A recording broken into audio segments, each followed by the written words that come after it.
In today's video, I'm going to teach you how to pin and unpin extensions from the Google Chrome toolbar. If you've ever found your Chrome toolbar cluttered with various extensions or perhaps couldn't find your favorite ones with ease, you're not alone, and today we're going to untangle that mess. Let's start by opening Google Chrome on your computer. Once Chrome is up and running, you'll want to look to the top right corner of your browser window.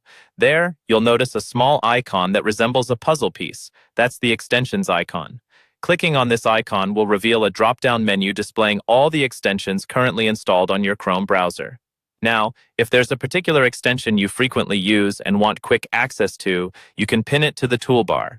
Hover over the extension you wish to pin in the drop-down menu. To the right of the extension's name, you'll see a small pin icon. Simply click on this icon, and just like magic, the extension will be pinned to your toolbar, readily available anytime you need it. Sometimes, you may pin too many of these extensions, causing the toolbar to be overcrowded. If that's the case, and you want to unclutter it by unpinning some extensions, you can do so easily. Again, click on that trusty puzzle piece icon to access the drop-down menu and locate the extension you wish to unpin. Once you find it, simply click the pin icon next to it again, and it will disappear from the toolbar, tidying up your browser without uninstalling the extension.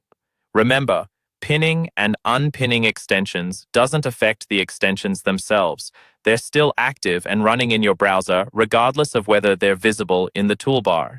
This feature simply provides you easier access to the tools you use most frequently while helping keep your workspace organized.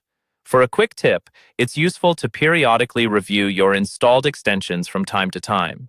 Not only can you manage which ones are pinned or unpinned, but you can also decide if there are any extensions that you no longer need. To do this, you can open Chrome's settings to manage, disable, or even remove extensions entirely. That wraps up today's tutorial on pinning and unpinning extensions in Google Chrome. I hope you found this guide helpful and that your browsing experience is now a bit more streamlined. Whether you're a seasoned web user or just someone trying to make the most out of their Chrome browser, managing your extensions this way can make your online interactions a lot smoother. If you found this video helpful, make sure to like and subscribe for more tips and tricks to enhance your digital experience. Thank you for joining me, and have a great day.